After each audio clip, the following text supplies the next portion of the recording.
Here is Edwin Dahlberg, whose landscapes and other outdoor scenes have won awards throughout the world. In this film, Mr. Dahlberg takes us on location.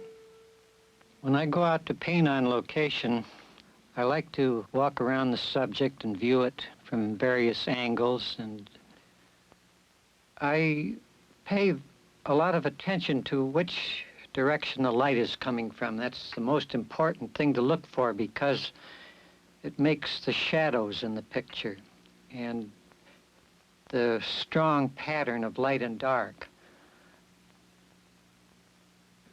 I move around the subject and sketch it from various angles, trying to get an interesting shape or pattern of the various sections of the painting. This old station has always fascinated me. I painted it several years ago, and when I came back today, I find that it's boarded up. I'm here making some thumbnail sketches of compositions that I might like to paint from various angles.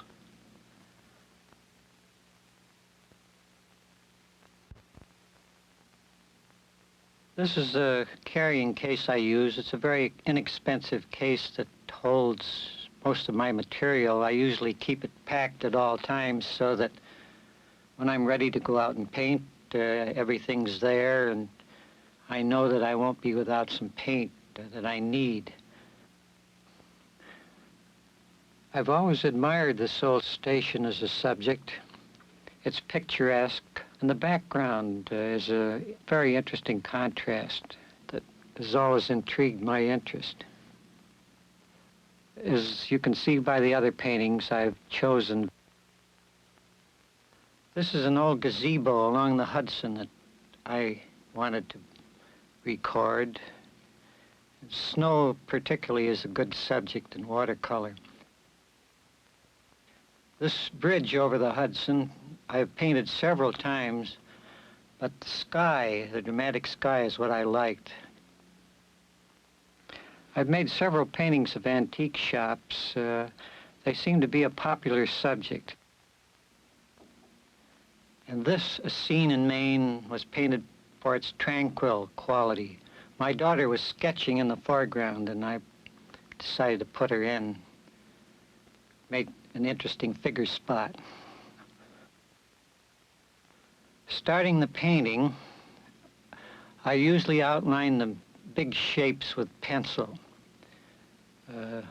placing it on the paper to the best advantage, studying the detail as I go,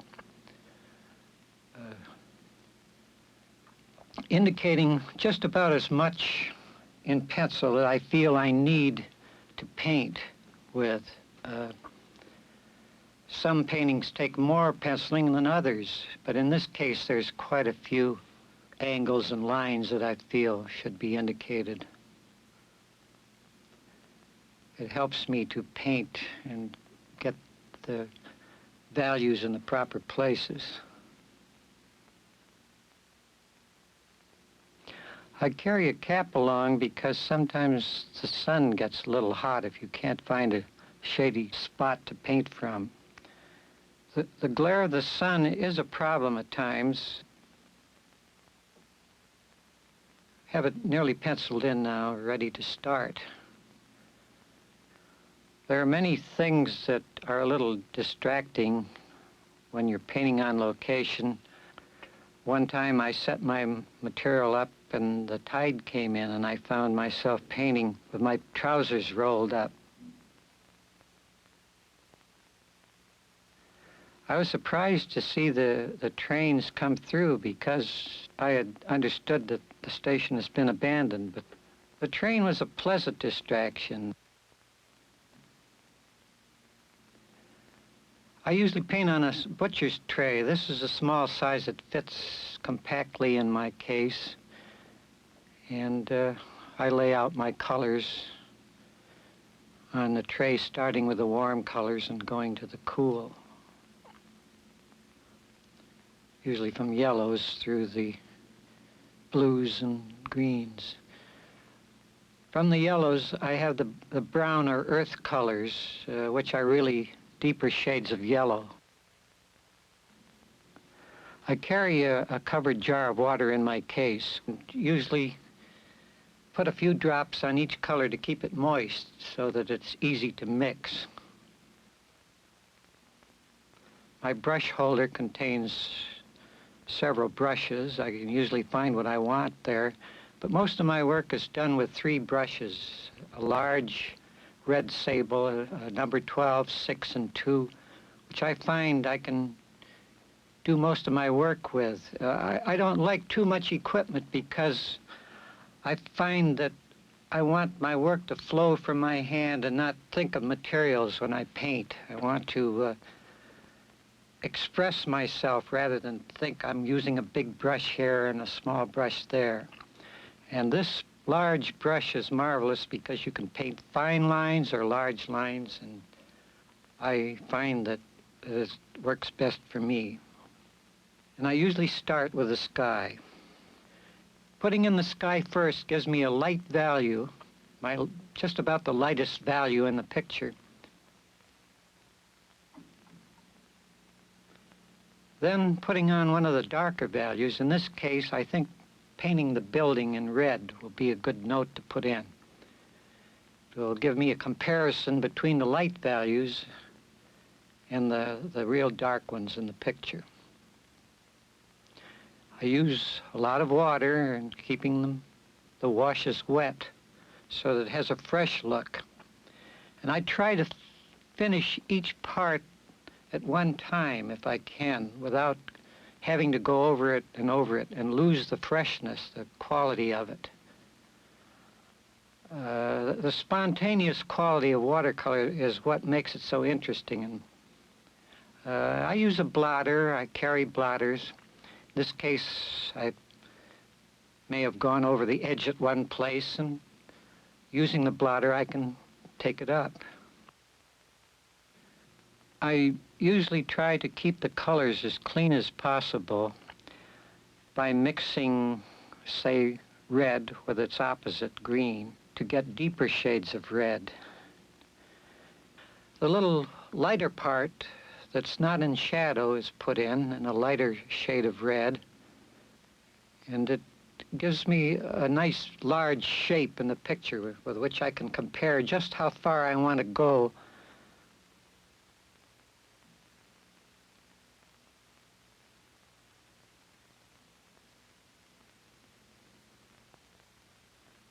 Comparing all the time, looking at the painting and then looking at the building, studying out the detail here and there.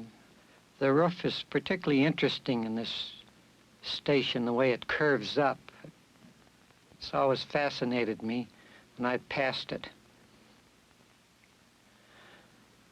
Putting in the green here, I thought it would be an interesting contrast to the red of the building. It gives a comparison that I can feel when I do the rest of the painting.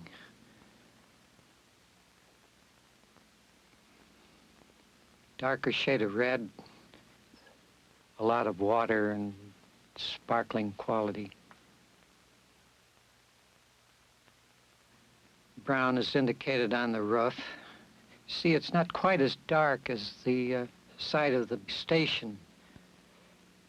Always comparing one value with another to see whether it is the right depth.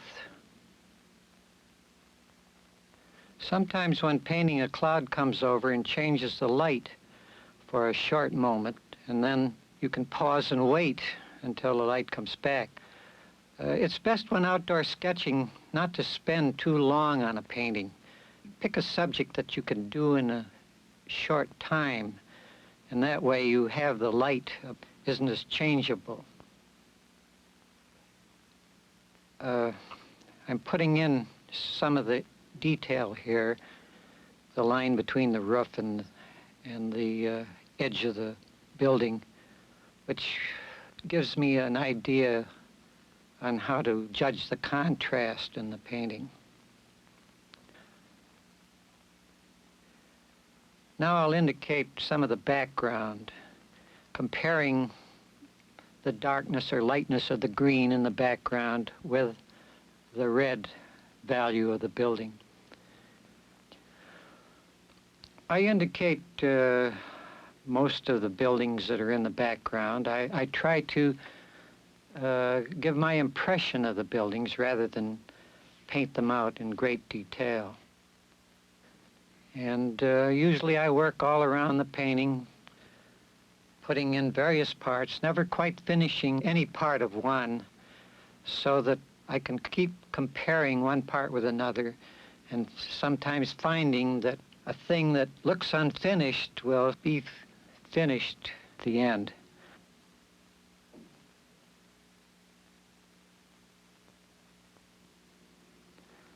Painting outside is fun. It's an outdoor sport, you could really call it. And there's no better training you can get than painting on the spot, because the subject is right in front of you, and it's marvelous in helping you to judge values and put them down in the correct tone. This dark in the foreground along the side of the rails gives me a comparison with the building in the background, and I can judge just how dark I want to do the various portions of the foreground. It's a good thing when painting to pause for an instant now and then and look at it, see whether the values are right and it's coming the way that you want it to, comparing it with the subject itself, studying the subject. I like to use a ruler for putting in straight lines in some cases, as it makes it a little easier to do. The green should be indicated around this point to bring a little of the detail that I want to get in the foreground and in the background. Putting in some of the darker values in the background, windows, gives me a chance to compare the small sections with the large shapes of the painting. In this case, the green in the back, I accent with some darker values of green while it's wet and will flow together to give it interest, help take its place in the picture. Little sections of the foreground are indicated.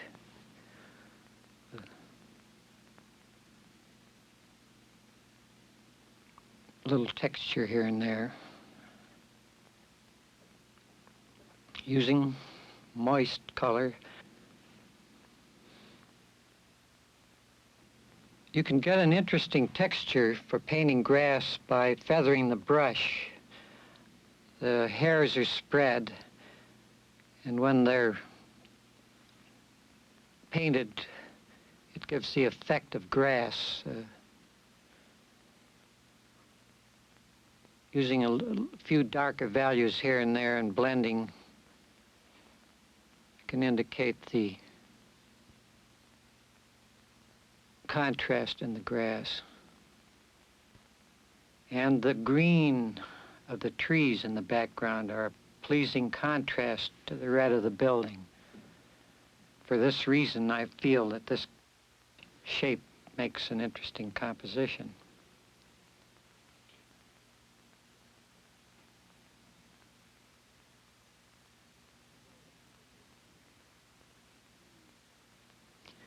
With a smaller brush, I can accent a few of the grasses here and there, giving a little more detail and suggesting grass. The fine lines giving a good contrast. I remember one of the first watercolors I made was in Paris along the Seine. I got extremely interested, and all through my career I've really enjoyed the spontaneous quality of watercolor. Try to keep a fresh look in the painting. And I also try to keep the colors clean as possible. The edge of the rail could be accented with a deeper value so that it brings it forward in the picture. All the time comparing the values with the other values in the picture to see whether they are dark enough. I use a smaller brush. The boards on the side of the building are lightly sketched with a fine brush to make a pleasing contrast to the larger areas in the picture. A few accents here and there indicate stones, give the effect of a little texture.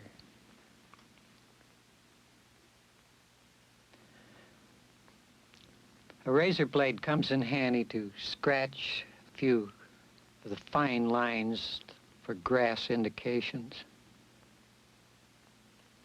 or cutting in a few rocks here and there in the road bed, little accents that make it sparkle. I've left the sign, which isn't in the actual station, but was on it before when I painted it, because it gives an interest to that side, and I know how it looks from the one on the other side of the station. Accent a few of the details around the windows, sharpen them up.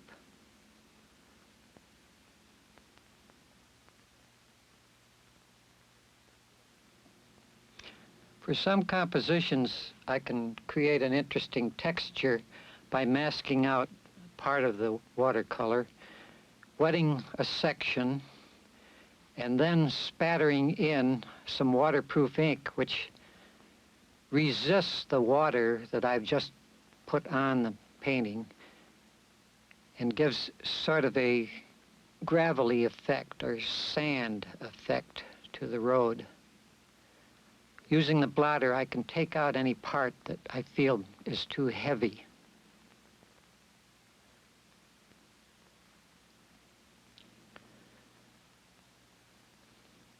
The contrast of textures in the painting is what makes it interesting.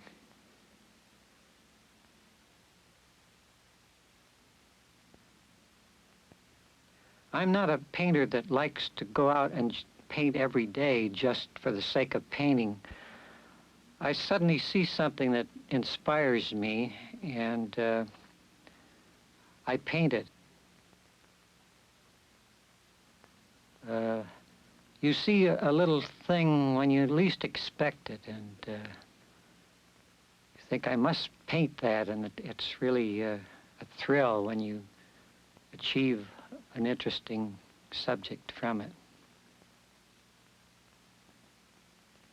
This station is one of the vanishing landmarks around, and I wanted to record it, make a painting of it.